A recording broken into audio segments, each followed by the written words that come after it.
Hola, ecoamigas y ecoamigos del Perú y del mundo, ¿cómo están? Estamos pues hoy en el programa favorito de ustedes, Fauna Verde. Soy Lisette Herrera y les doy la bienvenida. Gracias por estar ahí conectados, viéndonos y escuchándonos desde Oriental TV y de Oxy TV. Muchas gracias por su preferencia. Pues bien, hoy vamos a ver un tema no tan bonito, pero que igual es importante, porque va a aportar justamente, porque gracias a los estudios, los análisis que se están realizando, vamos a poder aportar para una mejora en la gestión de nuestros bosques. Y para ello vamos a estar viendo, vamos a escuchar, ¿no? Sobre el estudio Deforestación, cambio de uso de la tierra y actividades ilegales en la Amazonía peruana, de la Fundación para la Conservación y el Desarrollo Sostenible, ¿no? Que lo ha hecho, está a cargo del ingeniero forestal Fernando Regal, que está aquí con nosotros. Fernando, bienvenido. Muchas gracias, Lisette. Un placer estar aquí contigo este sábado. Buenos días. Genial, muchas gracias también a ti. Y bien, este estudio revela pues muchos datos interesantes, análisis, ¿no? Que va a poder ayudarnos, ¿no? En general, al Estado, al país, ¿no? En poder hacer mejores prácticas, ¿no? Y conocer un poco, porque primero hay que saber cuál es la problemática, ¿no? Para ello poder tomar mejores decisiones.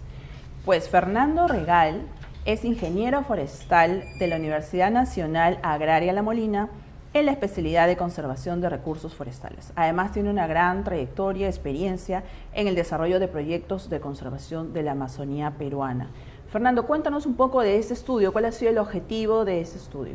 Este estudio se realiza en el marco del proyecto Unidos por los Bosques, un proyecto que desarrolla nuestra fundación con financiamiento del Reino de Noruega y que tenía un componente principal en generar información técnica, pero poner esa información técnica al servicio de la sociedad civil, de los tomadores de decisiones a nivel regional, sobre todo en las regiones amazónicas, ¿no? Y de la población en general, para que tenga una información actualizada que permita una mejor gestión de nuestros recursos forestales, de nuestros recursos boscosos, ¿no? Entonces, es por eso es que nosotros tomamos la información oficial de deforestación, de pérdida de bosque, que publica el Ministerio del Ambiente a través del Programa de Conservación de Bosques en su portal de Geobosques, y analizamos esa información, ¿no? Los datos oficiales, para entender cómo se distribuye la deforestación, no solamente a nivel de límites políticos, sino básicamente en un componente principal que es la tenencia u ocupación,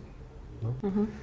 Porque la deforestación no ocurre de manera homogénea o indistinta. Hay toda una serie de factores directos e indirectos que finalmente terminan en un cambio de uso de suelo, en una pérdida de bosque, que es la deforestación.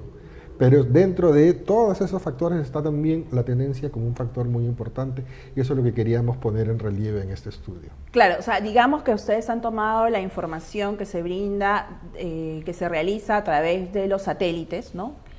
Esa información, esa data, lo han tomado y lo han analizado además, ¿no? Y como tú dices, no, o sea, en los bosques que son del Estado peruano, ¿no? O sea, que no tienen ninguna titularidad, o también que tienen titularidad, ¿no? Claro, justamente es la idea de este cruce de información, ¿no? De la información oficial de deforestación, que efectivamente se realiza a través del sensoriamiento remoto, el análisis de imágenes satelitales, con la tenencia de la tierra, para analizar si es que ocurría de manera homogénea o, como hemos visto, de manera distinta en lo que son áreas protegidas a nivel nacional, regional o privada, territorios de comunidades nativas tituladas, ¿no? Concesiones forestales, los distintos niveles que hay, desde maderables hasta todas las categorías, hasta de conservación, ecoturismo, predios rurales que están dedicados básicamente a la agricultura, y esos otros espacios en donde la tenencia o está en disputa, no está clara o no ha sido asignada, ¿no? Y que son del Estado, tierras del Estado. Por lo tanto, tierras del Estado, ¿no? Exacto.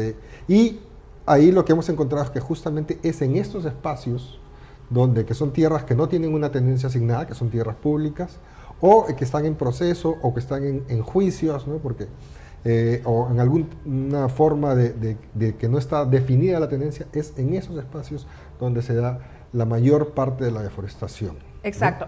Enfocalicemos un poco, o sea, estamos hablando solamente de la región amazónica. Solamente de la Amazonía. ¿No? Sí. De toda la Amazonía que hay, que esto equivale al 60% del territorio nacional, ¿verdad? Sí, sí, ¿no? Son 67 millones de hectáreas, son más o menos, sí, el 60% del territorio ¿Y nacional. cómo está nuestra Amazonía bajo ese análisis que ustedes han realizado?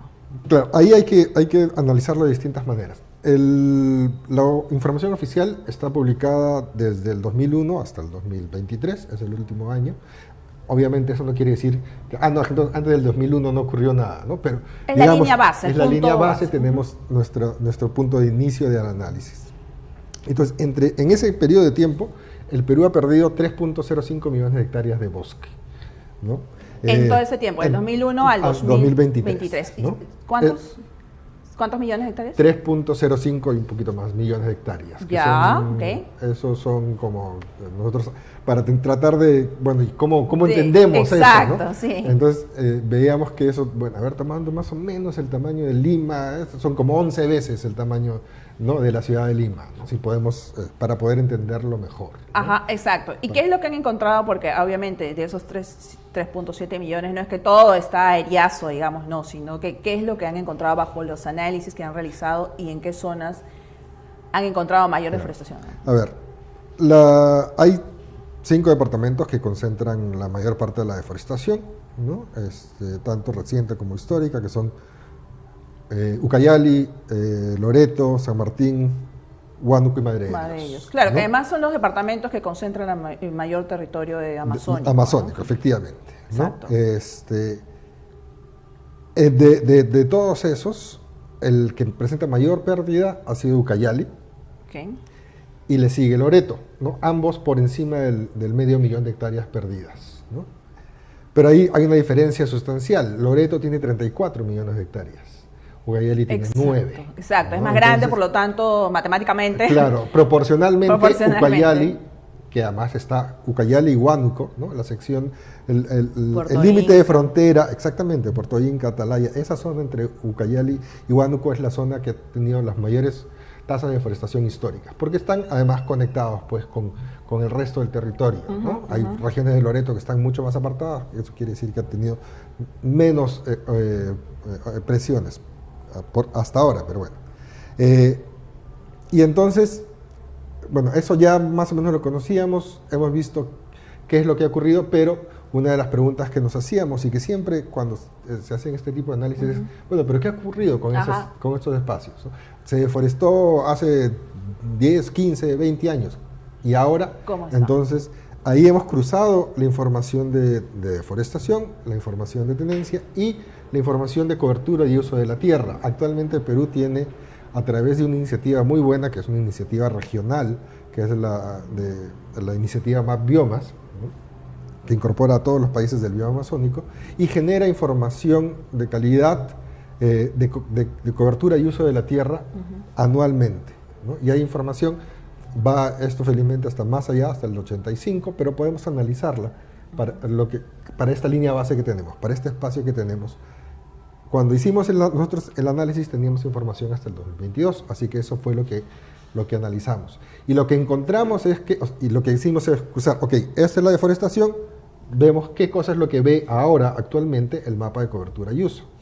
Y lo que nos dijo ese mapa es que de esas, en este caso para el 2001 al 2022 eran 2.9 millones de hectáreas, es que el 43% de esas áreas deforestadas actualmente este sistema de clasificación las reconoce como bosques secundarios, algunos más jóvenes, otros más viejos, pero el sensor remoto justamente los identifica una cobertura vegetal boscosa, que quiere decir que se está recuperando. O sea, digamos que de estos lugares que habían encontrado que no estaba deforestada o sin cobertura, ustedes han puesto otro estudio en el cual te demuestra, ¿no?, que se viene regenerando después de 10 años aproximadamente, 9, 10, ¿no? Claro. Un poco más, quizás, ¿no?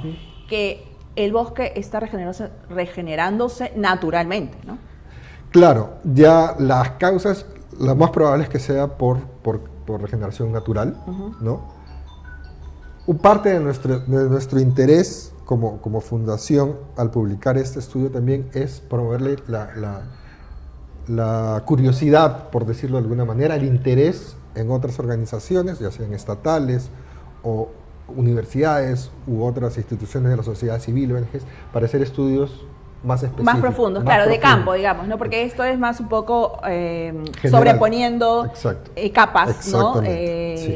Geoespaciales, exactamente, digamos. Exactamente, porque o sea, estamos cubriendo un área que, como tú dices, es el 60% del territorio nacional. Entonces, solamente podemos hacerlo de esta manera. Exacto, ¿no? O sea, digamos que estamos encontrando aquí cosas positivas dentro de lo negativo de este panorama, ¿no? Claro. En el cual te dice que se ven regenerando. Entonces, ahí se puede tomar acciones, digamos, ahí los gobiernos locales, regionales, el Estado en general, podría seguir aportando en esa regeneración, ¿no? Exactamente.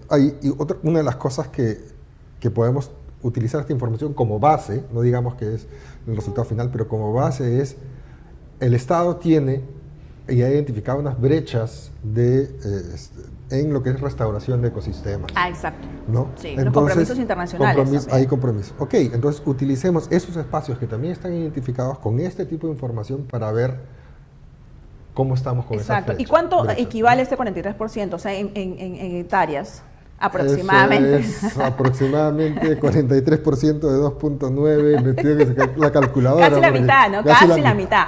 ¿No? O sea, un poco más de 1 millón y pico de hectáreas. ¿No? Y ahora, ¿en qué zonas han visto esa regeneración natural? Y cómo, digamos, o sea, si nos imaginamos un poco, cuando deforestan está todo pelado, pues, ¿no? El cerro pelado, ¿no? Entonces, esa regeneración, ¿cómo se está dando? O sea, ya no son purmas, que significa como si fueran hierbas, sino ya se ven árboles juveniles, si lo llamamos, ¿no? Claro, no, cuando hablamos de que estos espacios, porque a ver, este mapa de cobertura y uso de la tierra al que estoy haciendo referencia y que hemos utilizado como herramienta para hacer esta identificación, no solamente identifica bosques, ¿no?, en estos espacios que se están restaurando, sino también justamente las etapas iniciales, ¿no?, otras formaciones no boscosas, es decir, que donde se ha deforestado y que está en el proceso de recuperación, pero que todavía está en las etapas iniciales. ¿No? Pero hablamos de árboles jóvenes, digamos.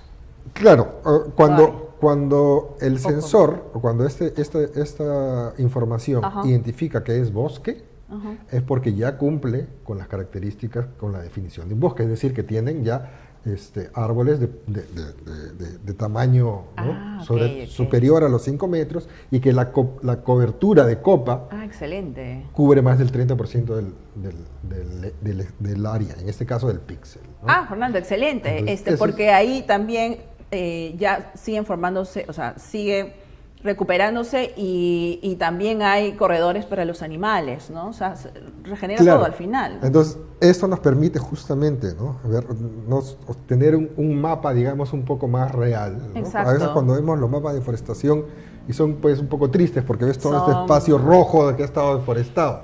Bueno, ahora podemos hacer, igual vamos a encontrar lamentablemente estos espacios, pero podemos encontrar estos otros lugares que están en proceso de recuperación, que junto con los bosques primarios, pues efectivamente conforman corredores para la flora y para la fauna, ¿no? Claro, y eso da al final la teoría, pues, o sea, remarca, digamos, la teoría que mencionan muchos científicos de que el bosque se recupera naturalmente, ¿no? Claro, pero eso va a depender también de la conservación, o del cuidado que se le brinde, ¿no?, del uso, ¿no? Efectivamente, pero hay algunas condiciones naturales que también van a influir en eso. Por ejemplo, de todas maneras, una de las cosas que también hemos destacado en el estudio, que ya es información que de todas maneras ya la presenta Geobosques, ¿no? No estamos inventando eso, es el tamaño de la pérdida. Es decir, cuando se deforesta un espacio pequeño o una superficie muy grande, ¿no?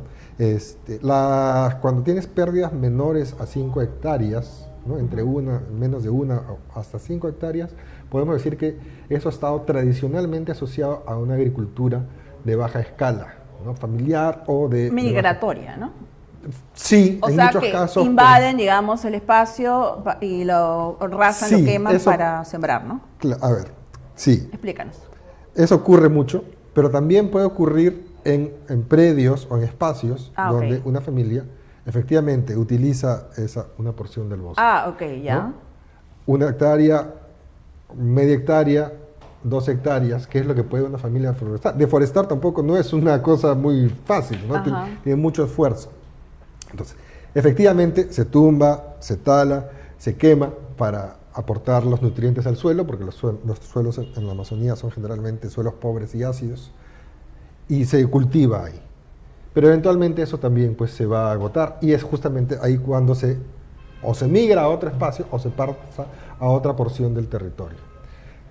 Ese espacio que ha sido deforestado, si lo dejamos tranquilo, digamos, sin tocarlo, y es un espacio pequeño, es mucho más fácil que el resto del bosque de alrededor lo recupere, ¿no? Porque es un espacio pequeño. Claro, ya. Entonces, a la medida que el espacio es mucho más grande, digamos el tamaño de la mesa, entonces el proceso de recuperación va a ser mucho más lento. Ok, ¿no? más complejo. Va a ir del borde hacia adentro y va a ser más lento y va a tomar mucho más tiempo en que las semillas, que las plantas pioneras, que se vaya a recuperar, que el proceso de recuperación se dé. Cuando son espacios pequeños, los que han sido deforestados y se dejan, pues hay mayor posibilidad de que el bosque lo vaya recuperando, ¿no? Si queremos decir, bueno, ¿y eso cuándo va a volver a ser un bosque primario? De repente en 200 años. Pero eso no quiere decir que esos espacios no puedan cumplir o tener una recuperación a ser un ecosistema boscoso funcional, que nuevamente brinde servicios de captura de carbono, de conservación de suelos, que brinde servicios también para la flora y para la fauna y para la gente misma. Exacto, ¿no? Y disponibilidad de agua, que es lo principal. Has hablado algo muy interesante, Fernando, y tú como experto, como ingeniero forestal, nos gustaría también saber cómo es la dinámica de un bosque, ¿no? Has mencionado que son suelos ácidos. ¿Podrías explicarnos un poco más cómo es esa dinámica que hay en un bosque natural, amazónico, ¿no? Bueno, lo que pasa es que son bastante variados, ¿no? Pero en el típico llano amazónico tienes primero lo que es como es más o menos plano el espacio de la Amazonía, los cursos de los ríos varían, ¿no? Por eso vemos las imágenes de satélite, tienen así forma de serpiente y eso inclusive va cambiando. Y eso tiene inundaciones periódicas, ¿no? Durante la época de lluvias se inunda eso y después baja. Ese espacio es la planicie de inundación, ¿no? Ahí tiene una dinámica distinta a los bosques de tierra firme permanentes, ¿no? Entonces, en la planicie de inundación vas a tener, por ejemplo, puedes tener más presencia de palmeras o de especies que están adaptadas más a suelos. Como los aguajales, ¿no? Como aguajales, pero los aguajales son permanentes. Ok. Entonces tienes espacios en donde cambia. Cambia la subida y bajada de los ríos. Pero por otro lado tienes en los bosques, digamos, que reciben sí toda la lluvia, pero no se inundan, son la mayor extensión de los bosques en la Amazonía, ¿no? ¿Cómo son los procesos ahí de sucesión, ¿no? Digamos que de manera natural se da un claro en el bosque, cae un árbol por viejo, por una tormenta, qué sé yo. Entonces se abre un espacio, ¿no? Y entra luz al bosque, ¿no? Entonces hay toda una serie de especies herbáceas, para comenzar, que inmediatamente con la luz empiezan a crecer. Y hay especies de árboles que han estado ahí, pero no han recibido la luz, no habían las condiciones. En el momento que se abre ese espacio, entra la luz, cambian las condiciones de temperatura, de humedad, esas especies empiezan a crecer. Y son especies de crecimiento rápido. Y rápidamente, rápidamente, un periodo de pocos años, ya tienes unas especies arbóreas, pues, como ceticos u otras especies de rápido crecimiento.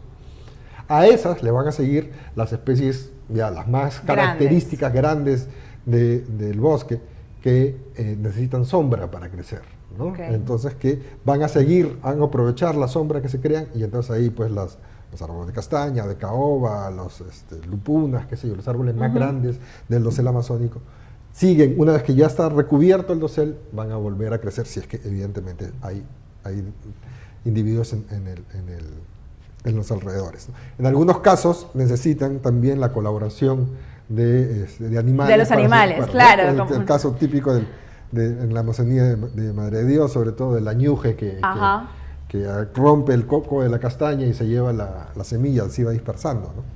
Y así, bueno, hay muchas otras especies que participan en la polinización y en la dispersión de las semillas en el fruto, ¿no? Los murciélagos, por ejemplo, son uno de los grupos de animales más importantes en términos de la polinización y la dispersión de semillas, en la Amazonía, ¿no? Sí. Claro, o sea, digamos que esto perfectamente armonizado, ¿no? O sea, es un ecosistema maravilloso e inteligente, ¿no? Naturalmente, ¿no? Sí. Entonces, en estos espacios, digamos, y claro, tú nos hablabas también del tema del suelo, ¿no? O sea, no, los nutrientes están por encima, ¿no? O sea, claro, no es como cuando uno siembra, bueno, de repente, cuando uno tiene los cultivos aquí en la costa, ¿no? Cultivos de, no sé, frutos, agroexportación, qué sé yo, ahí la tierra es nutrida, ¿no? O sea, es distinto. Claro, ¿no? o sea, lo que pasa es que tú tienes en el suelo amazónico, tienes el suelo y tienes dentro del suelo una capa orgánica, ¿no? Que es donde se acumulan nutrientes, pero que es relativamente delgada. Ajá, lo que tienes es encima de eso una capa de materia orgánica que está en continuo proceso, producto de la vegetación. Claro. Que está en proceso de descomposición y de integración en el suelo. Entonces, eso es algo que constantemente está alimentando el suelo, ¿no? Los mismos árboles, las mismas plantas, con los frutos, con las hojas, que se va... Claro, toda la dinámica solita se va. Entonces, como una maquinita. Cuando eso se remueve... Se hace la deforestación. Cuando se deforesta y se queda el suelo, lo que ocurre es que, bueno, se pierde esa fuente de nutrientes, pero además, cuando llueve, eso se lava, por ejemplo. Ok, porque cuando cae el agua en el bosque, pues no cae directamente al suelo, cae primero en la vegetación y poco a poco, ¿no? se va distribuyendo. Hay parte que es absorbida por las plantas y otra parte que sí, efectivamente llega al suelo y se infiltra. Cuando no hay esta cobertura vegetal, el agua pasa de frente y empieza a lavar. La erosión. A erosionar y empieza a lavar. Exacto. Por eso es que uno de los efectos de la deforestación, ¿no? Una de las consecuencias es la erosión, ¿no? De los suelos, ¿no? La pérdida del agua también, ¿no? Porque el agua, cuando hay árboles, se infiltra, ¿no? Exactamente. La capa. ¿No? O sea, evidentemente durante la época de lluvias no lo vamos a sentir, pero durante la época de sequía o de la época que no llueve, ya no vamos a tener esa reserva de agua, ¿no? Cuando el agua cae en el bosque, una parte sí va a ser absorbida por las plantas, va a ser evapotranspirada, qué sé yo. Otra parte, de todas maneras, va a correr por el suelo, a formar los arroyos, qué sé yo. Y hay una parte que se infiltra. Exacto. ¿No? Y esa agua que se infiltra, poco a poco, por efectos de la gravedad y del tipo de terreno, va a ir avanzando hacia los cursos de agua. Exacto, pero el tener la vegetación y el frenar la velocidad del agua permite que eso se vaya acumulando. Si no tenemos eso, no hay esa capacidad del suelo. El suelo puede absorber una pequeña cantidad de agua y el resto se va. Exacto. Y entonces hay menor disponibilidad de agua durante la época. Y además de limpiar, ¿no? Porque esa filtración hace de que el agua llegue limpio, ¿no? Al río y podamos tomar, bueno, las comunidades lo puedan tomar, ¿no? Entonces, una de las consecuencias también de la deforestación, pues, son estos efectos, ¿no? Los servicios que brindan, ¿no? Ahora, ¿cuáles son las principales causas que ustedes han encontrado? Y me imagino que son distintas en las zonas, ¿no? De la deforestación. Sí. ¿No? Como decía, hablábamos al principio de la conversación, las causas de la deforestación, tanto directas como indirectas, son muchísimas, ¿no? Por ejemplo, entra ahí a tallar de forma indirecta lo que es un tema muy preocupante, que es el tráfico de tierras, ¿no? Justamente en estos espacios donde no está definida la tendencia, qué sé yo. Eso finalmente, la serie que entra también ahí a tallarla desde las actividades ilícitas, la corrupción, la falta de presencia o de estrategias del gobierno, las ofertas y demandas de productos, eso finalmente termina en deforestación por distintas razones.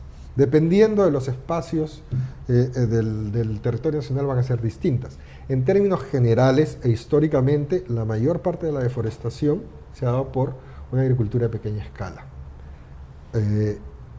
La llamada migratoria, ¿no? O sea que... Migratoria o por pequeñas escalas. O simplemente, claro, familiar, ¿no?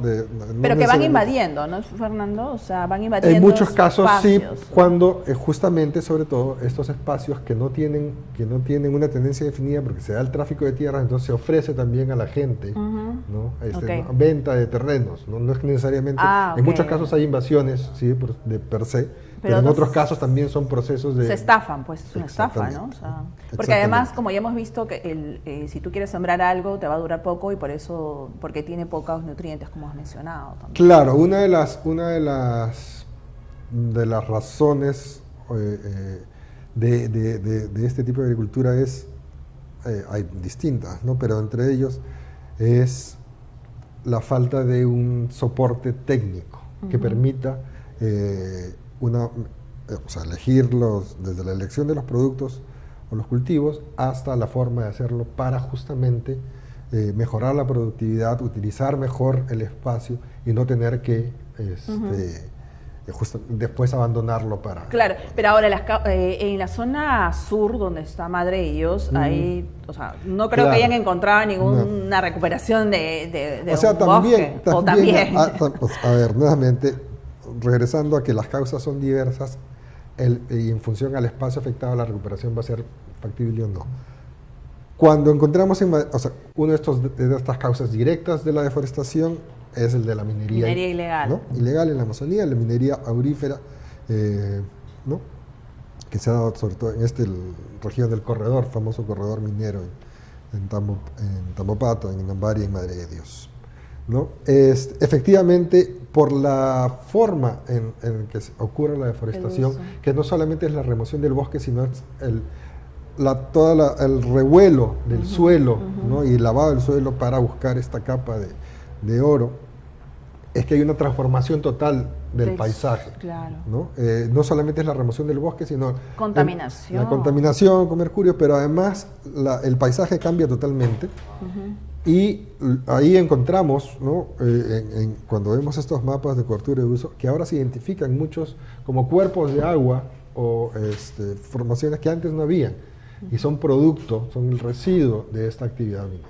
Entonces, efectivamente, ahí la recuperación es mucho más difícil, mucho más lenta, mucho más cara, si es que queremos invertir recursos, pero donde hay de todas maneras, hay instituciones como Ciencia, el IAPI, qué sé yo, que están trabajando para... ¿no? Sí, para y eso lo hablaremos en otra edición. Cuando la causa es la agricultura esta de pequeña escala, entonces... Al cambiar de espacio y al dejarse de espacio es más fácil que se recupere. Entonces, ¿en qué zonas han encontrado mayor recuperación? ¿En qué departamentos o en qué zonas?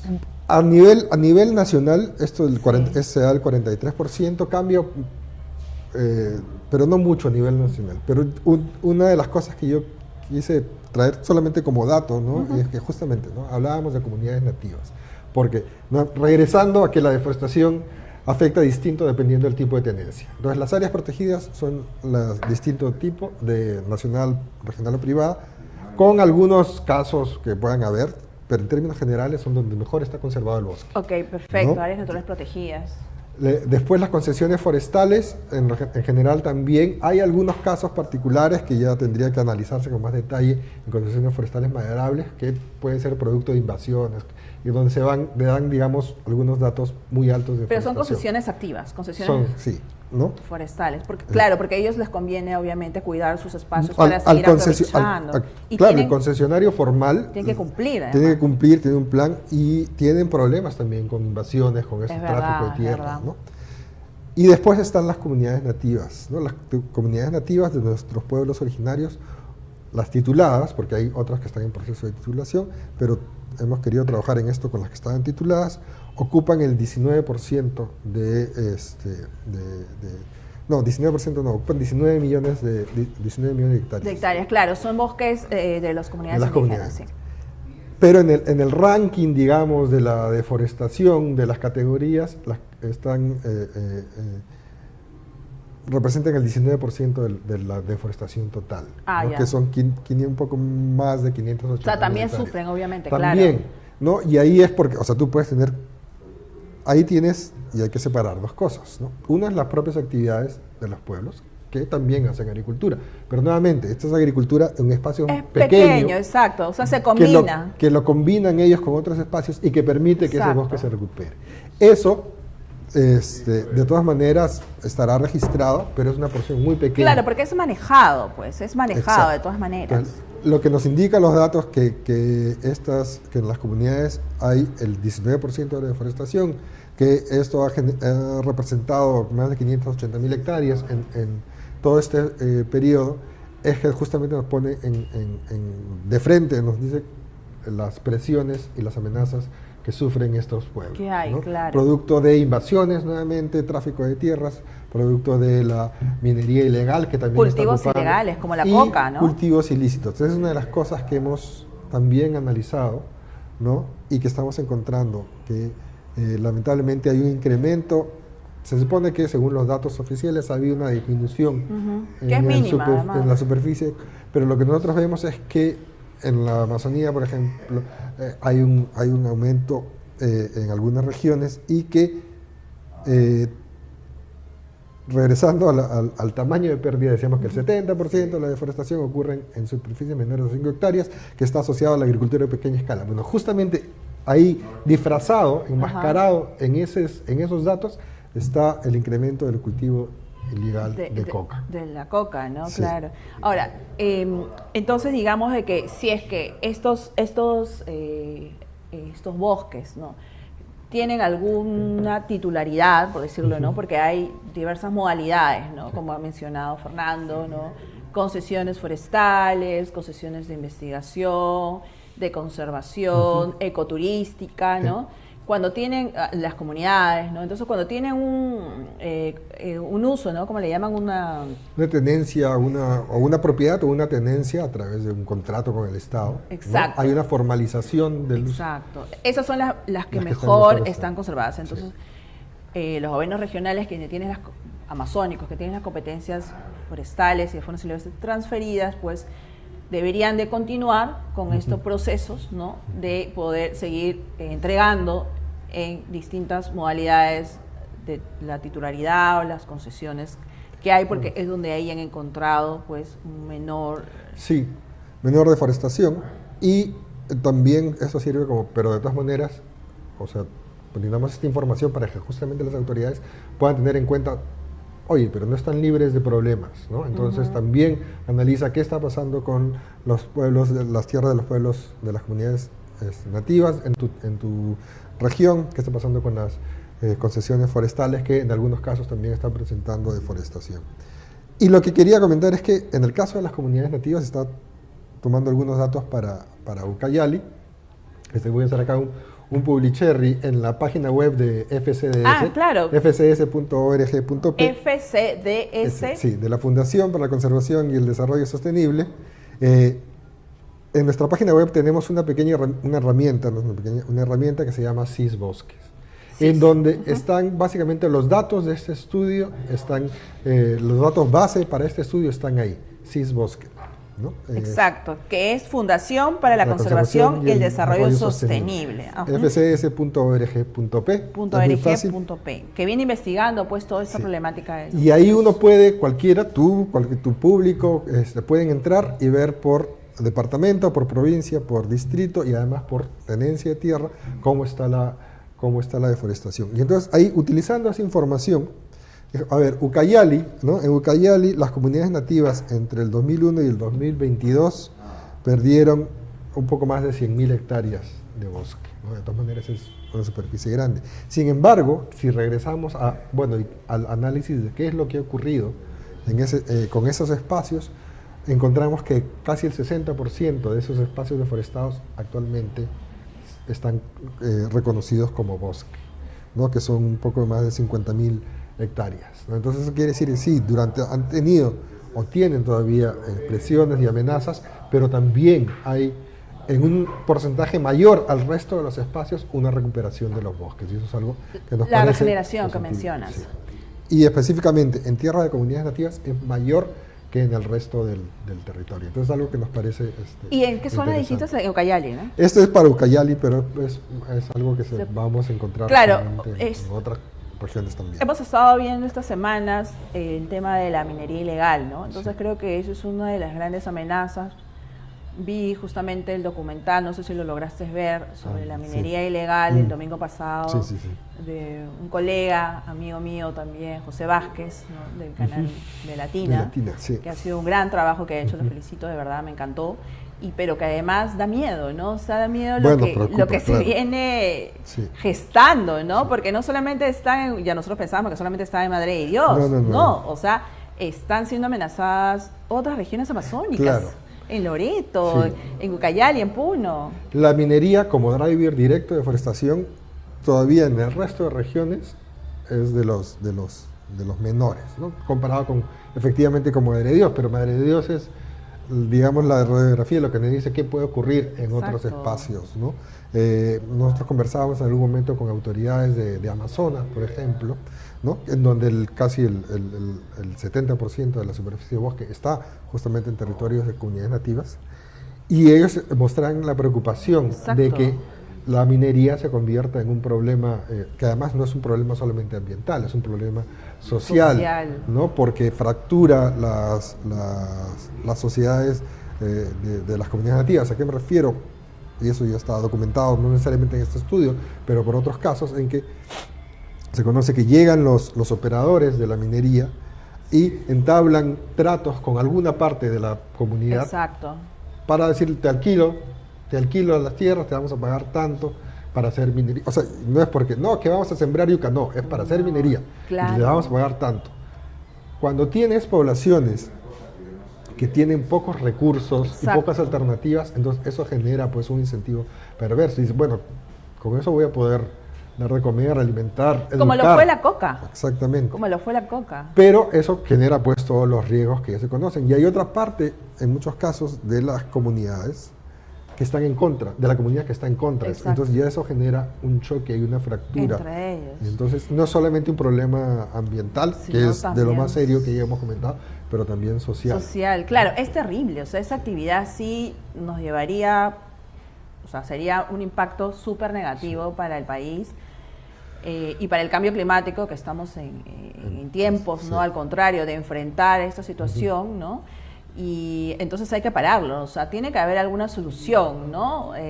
Definitivamente, ¿no? De alguna manera la actividad, darla, pero con condiciones, no sé, o sea, se tiene que trabajar en esas condiciones y, bueno, rechazar todo lo que genera el impacto negativo, ¿no? Y justamente en ese sentido, tú eres también un experto en modelamiento de escenarios futuros. Vamos a pedir la bola mágica. No, pero es que esto se trabaja siempre, o sea, tú eres un experto, eres un científico.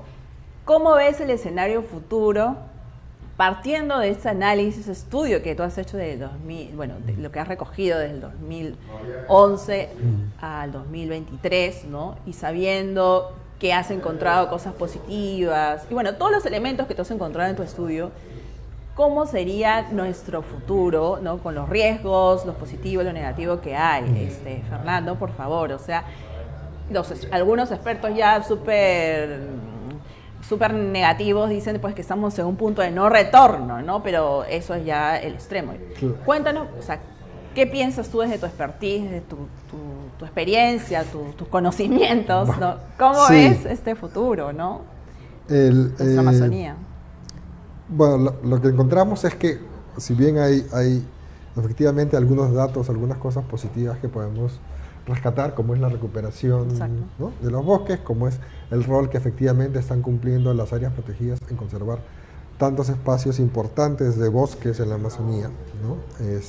Y además no solamente eso, un paréntesis, ¿no? En el caso de los parques nacionales, el Parque Nacional del Manu, Parque Nacional de Sierra del Divisor, el Parque Nacional de Purús, no solamente estas millones de hectáreas de bosques que son tan importantes para no solamente para nosotros como peruanos, sino para el mundo por el bioma, la importancia del bioma amazónico en la regulación del clima, sino que más estos espacios albergan a poblaciones originarias que están ¿no? nuestras poblaciones pías y que están poblaciones en aislamiento voluntario, contacto inicial, ¿no? Y entonces tenemos el deber de respetar a estas poblaciones y protegerlas, ¿no? O sea, son como trincheras estos lugares, trincheras que están ahí conservadas, donde se evita todo este tipo de actividades. Entonces, o sea, lamentablemente, si es que no tenemos una respuesta organizada a los procesos que terminan en la transformación y la deforestación, van a continuar, ¿no? O sea, lamentablemente vemos que las tendencias de deforestación siguen aumentando. Tenemos deforestación todos los años, ¿no? Entonces tenemos que, y si eso efectivamente no se disminuye, no se elimina, no se mitiga, efectivamente en algún momento, más tarde, más temprano, vamos a llegar a que el bioma amazónico va a cambiar, ¿no?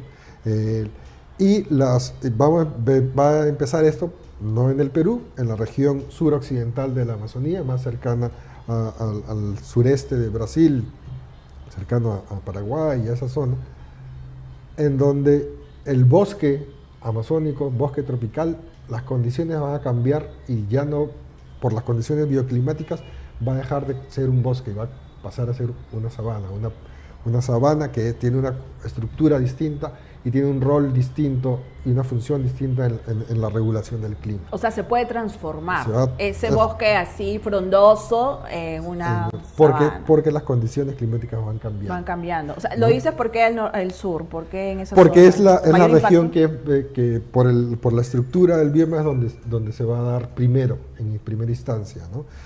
Ya hay varios estudios que aquí así lo indican. ¿De acá cuántos años estamos hablando? ¿Millones? No. ¿No tanto? O sea, ya cercano. Sí, menos de... Miles, cientos, decenas. Decenas, algunas decenas, pocas decenas, ¿no? Entonces, pero eso no quiere decir que no podamos hacer nada al respecto. Eso no puede decir que... Exacto. Que nos quedemos de brazos cruzados. Claro, ¿no? justamente. Estudios como estos y estudios más profundos ayudan a entender mejor la deforestación, ayudan a entender mejor los distintos procesos y causas que la originan y que ¿no? Nosotros tenemos en la fundación además un estudio sobre justamente el tráfico de tierras en la Amazonía, porque esto también forma parte de las causas indirectas, ¿no? que nos ayuda a entender mejor y por lo tanto diseñar políticas y estrategias y acciones que mitiguen la deforestación, que nos ayuden a gestionar y a utilicemos los bosques, pero de una manera sostenible. Claro, ¿no? O sea, se entiende entonces que también sí se puede convivir, ¿no? Una agricultura sostenible o agroforestería, como le llaman, ¿no? O sea, árboles con cultivos forestales, porque el tema del café y el cacao, por ejemplo, ahora es agroforestal, ¿no? Y se están entregando permisos, ¿no? Para eso. Y justamente los mercados internacionales, pues como Europa, están exigiendo, ¿no? Que sea cero deforestación, porque ahora los mercados internacionales te exigen, ¿no? Que cero deforestación, no provenga de un bosque. Sí, y eso, o sea, forma parte también de los factores que tenemos que tener en cuenta, pero además es simplemente por el hecho de que nosotros gestionemos adecuadamente nuestros recursos, ¿no? Claro, porque el bosque te da muchas potencialidades. Sí. O sea, ahora está el carbono, ¿no? El tema del carbono cero, ¿no? De la comunicación de carbono, efectivamente. Y entonces tener ecosistemas funcionales, productivos, saludables, ¿no? Forman parte también de nuestro compromiso como nación, ¿no? Nosotros como peruanos, y nosotros, tú y yo, y el resto de poblaciones, además, que viven en los ecosistemas, nuestros sistemas naturales, tienen derecho a vivir en un ecosistema sano, ¿no? Es parte de su derecho fundamental como peruanos. Entonces tenemos que trabajar hacia eso. Por ellos, ¿no? Para nosotros y para ellos. Pero el tema, una de las cosas, digamos, de las conclusiones, si queremos, que podemos sacar esto, es que la deforestación no lo va a arreglar una sola institución, un solo gobierno regional, una sola universidad, no. Es un problema estructural dentro de la gestión del territorio y por lo tanto necesita una solución también estructural. Multisectorial. Y en todos los niveles. Exactamente, todos los niveles de gobierno. La sociedad civil, el Estado, el Ejecutivo, los gobiernos locales. Exactamente. Nosotros. Y es un reto grande, es un reto que estamos inmersos hace mucho tiempo. pero es la forma que tenemos que hacerlo. No hay forma de que una institución, ¿no? El Ministerio de Agricultura, el Ministerio del Ambiente, la Presidencia, el Consejo de Ministros, el gobierno regional, solos no lo pueden hacer. Las comunidades. Y las comunidades mismas también, ¿no? Necesitamos, y ahora tenemos que tener en cuenta que no solamente es el Perú, tenemos que trabajar de manera conjunta con Colombia, con Ecuador, con Brasil, con Bolivia, ¿no? en estrategias regionales en términos de la región. Es verdad, tienes razón. ¿No? Mira, el sábado pasado justo estuvimos con Domingo Oces, que nos habló de la vicuña, y él nos habló del convenio de vicuña, que cuando la vicuña estuvo a punto de extinguirse, firmaron un convenio todos los países donde se distribuye la vicuña, y así lograron sacar adelante todos en conjunto, porque es una fauna silvestre sudamericana, ¿no? Todos se unieron para sacar adelante. Es verdad lo que tú comentas, Fernando, de que debemos unirnos todos los países sudamericanos, ¿no? que formamos parte de la cuenca amazónica, la región amazónica, para poder sacar adelante esto. Sí. Fernando, excelente el trabajo que han realizado. Cuéntanos qué es lo que sigue, qué es lo que viene, qué investigación estás realizando. Bueno, lo primero es actualizar esta información, un poco que curiosamente con estos tipos de análisis, en el momento en que lo publicas ya tienes que actualizarlo. Nuestro compromiso es actualizar, dinámico. Porque es muy dinámico, es actualizar esta información lo más que se pueda, ¿no? Y ponerlo a disposición nuevamente de la sociedad a través de nuestra página web. Nos gustaría profundizar este análisis distinguiendo no solamente el bosque como un todo, sino los distintos ecosistemas o regiones que son distintas en la Amazonía, ¿no? La Amazonía biogeográficamente, la Amazonía de Madre de Dios, por ejemplo, es distinta a la de Ucayali porque pertenecen a dos cuencas distintas, ¿no? La cuenca del Madre de Dios está aislada de la cuenca del Ucayali, por ejemplo, y del Marañón, ¿no? O la de Puno, en Sandía, o en el mismo Piura tienen una parte, un cachito también, exactamente, ¿no? La región la región de Loreto, encima del Marañón, que recibe, donde está el abanico del Pastaza, donde recibe toda una influencia de suelos volcánicos de Ecuador. ¿no? Qué bonito. Entonces eso genera un ecosistema distinto al resto. Exacto. En Loreto, por ejemplo, los bosques inundables, que he navegado ahí, es hermoso, ¿no? Navegar por eso. Las zonas de frontera son distintas. Entonces, un poco estamos viendo todavía cómo lo estructuramos eso, pero incluir esa información biogeográfica, esa información ecosistémica en este tipo de información nos parece que... Claro, y pensar, pero todo amazónico, o sea, no van a los bosques secos, andinos. Por ahora es amazónico, eventualmente... Que es un montón, además. Pero, o sea, eso no quiere decir que los bosques andinos, ¿no? Y que los bosques del bosque seco ecuatorial no sean importantes y no merezcan atención, pero... Vamos poco a poco. Somos un país rico, somos un país grande, ¿no? Y que justamente esta diversidad de ecosistemas nos da esa riqueza natural, esa biodiversidad, ¿no? Y unido a esto a la cultura, ¿no? Entonces debemos sentirnos orgullosos y justo que vamos a celebrar ya las fiestas patrias, pues a trabajar, ¿no? Primero conocer, ¿no? Valorar lo que tenemos y trabajar todos, no solamente el Estado, no solamente las comunidades, sino todos los que estamos implicados, todos nosotros que somos los peruanos, ¿no? Entonces, muchas gracias, Fernando. Repite, por favor, dónde podemos encontrar este estudio, ¿no? En tu página, en la página web de la Fundación, que es www.fcds.org.pe. que es la Fundación para la Conservación y el Desarrollo Sostenible. Bien, Fernando, muchas gracias y felicitaciones, que continúen las investigaciones, los estudios para seguir trabajando por nuestro país. Y bueno, amigos, antes de terminar esta edición, quiero agradecer, estuvimos hace unas ediciones, hace 2 programas pasados, con Yacel Quispe, que él hacía un estudio, ¿no? Su trabajo de conservación, justamente de conservación, sobre la rana de la Titicaca, y nos comentaba él que trabajaba con las comunidades, ¿no? Y justamente nos enviaron a Fauna Verde, nos enviaron este regalito que es una rana tejida, ¿no? Por las comunidades, por Cori Ampara, es esta iniciativa de mujeres, ¿no? Que se dedican a la conservación de la rana del Titicaca. Por favor apoyemos estas iniciativas, ¿no? La que ha elaborado esta ranita tejida es Santusa. Gracias, Santusa, por tu regalito, de verdad que lo valoro muchísimo, es hermoso, ¿no? Y ustedes pueden encontrar este tipo de tejidos, ¿no? Estas artesanías lo pueden encontrar en naturalwayperu.org. El correo es contacto@naturalwayperu.org, y bueno, también tienen sus redes sociales. Apoyemos estas iniciativas, a estas mujeres, ¿no? Y a las artesanas que trabajan por la conservación. De esta manera ellos sensibilizan pues a todos, y además obtienen recursos para seguir apoyando, ¿no? Apoyando a los investigadores, como todos los que han pasado en estas ediciones. Y ecoamigas y ecoamigos, quiero contarles también que en esta primera temporada, después de esta primera temporada de estas ediciones, que han sido exactamente 13 ediciones, 13 números, 13 programas de Fauna Verde, vamos a hacer una pausa, ¿no? Una pausa cortita, ¿no? Para luego regresar recargados la segunda quincena de septiembre, ¿no?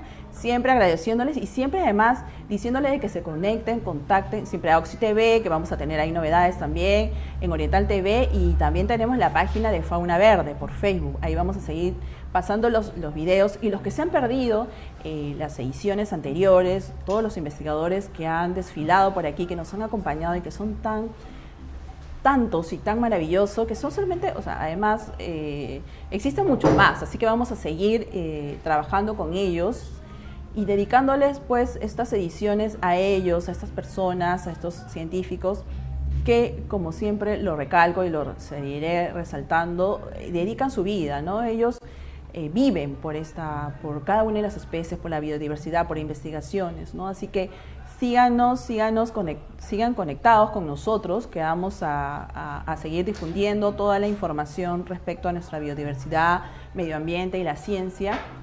Y sigan conectados a nuestras redes sociales, en Oxy TV, Oriental TV y en Fauna Verde, ¿no? Tenemos una página web. Y en el YouTube, pueden seguir en el YouTube de Oxy TV todos los otros programas que si en algún momento se lo han perdido. Bien, entonces amigos, muchísimas gracias. Como les menciono, en esta primera temporada les agradezco muchísimo, y vamos a dar una pausa y regresamos muy cortito en septiembre. Así que muchas gracias, con muchas novedades. Así que muchas gracias a ustedes, ecoamigos y ecoamigos. De verdad que los quiero muchísimo, los llevo aquí en el corazón y vamos a seguir por más. Así que nos vemos. Felices Fiestas Patrias.